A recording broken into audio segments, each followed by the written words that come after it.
Hey Ross, thanks for joining me today. How are you doing? Yeah, I'm good. Thanks for having me, Dennis. Yeah, cool, man. So I know, as you know, we just published a survey-based research report where we went and surveyed 400 plus growth marketers about what's really top of mind for them today in 2025. And we are releasing that now. I know you've had access to it. As our VP of Partnerships and Innovation at Biddies, I really wanted to take a few minutes to just ask you some questions and get your thoughts on things. Sounds great. Cool. So let's start with let's talk about like AI for a moment. This has come up. So AI we know is increasingly being used to help drive both creative like improvements in creative production and targeting workflows. How should growth marketers rethink their team structures and maybe even measurement strategies to stay competitive? Yeah, I mean, I think AI is definitely changing the game, right? I mean, it's a game changer for everything from creative and optimization, but it only works when teams are working together, right? So we're seeing the best results from folks who have creative and media buying and analytics and everybody tightly integrated and aligned. So, I saw in the report it was about three-quarters of marketers are saying that, they're updating creatives at least bi-weekly now, right? And so that really aligns towards a speed of being able to decision and really having alignment from the teams to work together. Yep. Yep. Yeah, that's we were just having a conversation about that. It's a very high percentage of being able to accelerate their creative production by using AI, incorporating it into their workflow. Yeah, and the decisioning is moving faster too, right? I mean, the production cycle from getting from 0 to 1 and then iterating on it has never been as fast as it is now, right? I mean, marketers can basically quickly use AI to create creative, use platforms like Biddies that have AI and ML, basically, under the hood to deliver the creative and then iterate and optimize. So the cycle has become a lot faster as well. Good point. Another question. So in the report, we found that 61% of marketers say creative testing budgets are increasing, which is great. Why do you think testing is suddenly taking a higher priority than cost efficiency or channel diversification? Yeah. Yeah. I mean, testing creative's really never been easier than before, right? Like we were just saying, that you can create, run multivariate tests, optimize, and iterate, in the quickest I think it's ever been as a growth marketer. Using creative ultimately now becomes so much more powerful because of the tools you have at your disposal, right?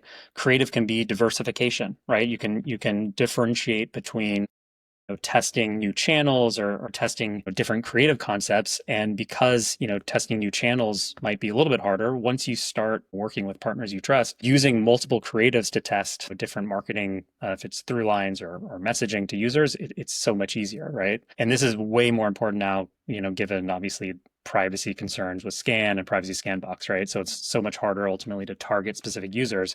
You can use creative as a proxy, right, to target different cohorts of users within your same user pool, which is basically just a way of saying targeting, right? So creative has become a lot more powerful. And so testing and using budget on creative over, say, channel diversification or, other things is just becoming, really more interesting.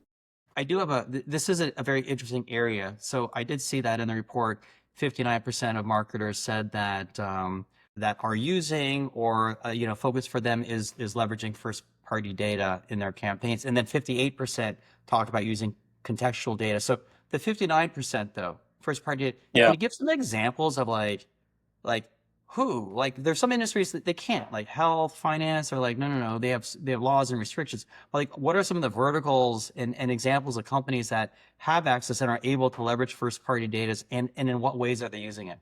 Yeah. Yeah. I mean, I think one of the big use cases here is e-com, right? Basically anywhere, any vertical where, users ultimately pretty much are required to provide some sort of data, right? I mean, if it's delivery data, if it's any kind of data for, food or delivery, if it's, anything along those lines where users are basically required to give data as a part of the product, that's always a good use case, right? As you said, like fintech and other areas, of course, there's restrictions, but, um, you know, at least having, some of the basic signals there can help, with this. And for sure, we're seeing marketers that are able to layer on this type of data for targeting are definitely winning in a post-privacy world.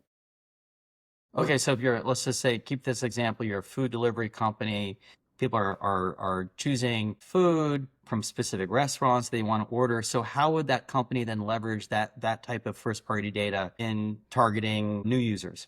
Like how exactly, in fact, is that what's happening? Or are they using it to like retarget? It could be both, right? I mean, in this privacy-centric world, right, for sure contextual targeting is really important, right? What you're saying, right? So having an idea of maybe that user's lat long, for example, layering on weather data. It's really cold right now in Michigan and nobody wants to go outside. I'm a food delivery guy. That's a great place to target someone for soup, right? I mean, using multiple data sets and layering on what I know about users can come up with some really creative messaging. And given how easy it is now, like we were talking about with, generating creative and whatnot, you can have a very quick, campaign or conversation with a person, based on these types of things. So that's just one use case, but, we can come up with hundreds more to make it really interesting. Let's talk about fraud.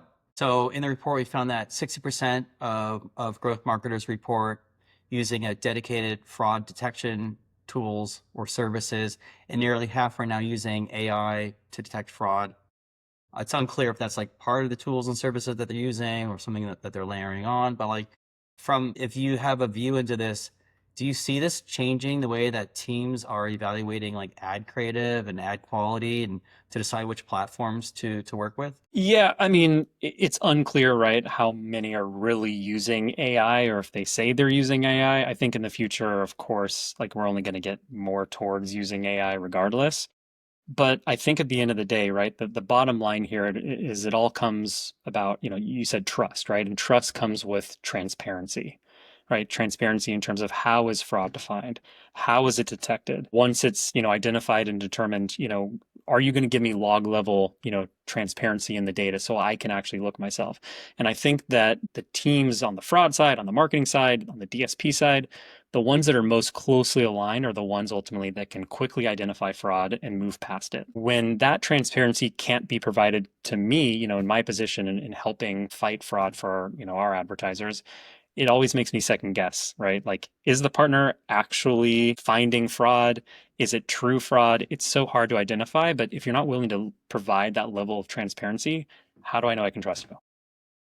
That's a good point. I think last question is so in your view, where do you find that marketers, in the industry are still lagging behind some of the changes that the report services? And, what do you wish more teams are prioritizing? Yeah, I mean, programmatic is still, it's been around for a while, but it's still relatively new, right? And a lot of folks still treat it like a vending machine where you put your money in and then you expect something to come out, right? And that's not really how like outcomes are determined, right? You have to have a quality, supply strategy. You have to understand, how is your DSP, optimizing and how do they optimize against that supply, right? What fraud controls do you have in place?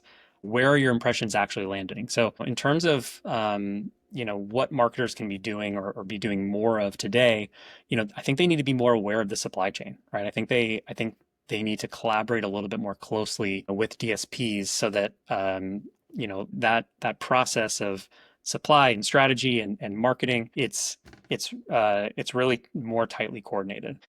And along those lines, I think, creative also has to do the same thing, right? You have to match the creative to what that strategy is. You can't just kind of repurpose creative from one channel and bring it to another and expect that to work, right? I mean, rewarded video, is very different, obviously, from like running like, in stream or short video ads. So I think, having the assets that align, with that strategy is important. And like we talked about, before, which was, making sure that the teams aren't siloed anymore, where you might have teams running on different timelines. So you have like your UI guys that are optimizing daily, your creative guys that are doing like 1 week or 2 week sprints, and then your analytics guys that tell you like at the end of the month, like how did it all go, right? Like that's not a way ultimately to have like real time, iterative collaboration. So I think, running together, as a team is also really important. And I imagine more than just like having that close alignment and collaboration with any, with DSPs, there's also your MMP. There could be, other players in the space that are, part of your stack, your growth stack. Yeah, And yeah. And I would rely a lot on lean on, your partners, right? The DSP ultimately to have that alignment with the MMPs. I think it's hard as, as a growth marketer basically to like, have everything tightly controlled outside of your world because you have, like we talked about, like you have to be aligned with your analytics, your creative, your, all the production cycles. So relying on partners ultimately that can help you stay tight with your MMPs, your fraud folks, all of the vendors that you use. I think that's kind of table stakes now, where, marketers should expect strong partners that they work with ultimately to work together. Yeah. It almost makes me think of the modern day growth marketer as a conductor of an orchestra. Yeah, it's a great An analogy. Yeah. orchestra is not just your team, and it's like all the different partners that you work with and all the services that help you do what you do successfully. Yeah, 100%. 100%. Yeah, and that orchestra really relies on, the entire gamut ultimately to play in tune. So, everyone needs to be going marching in the same direction. So cool, man. Well, listen, appreciate the time. Yeah, thanks, Dennis. Thanks for having me. Thank you.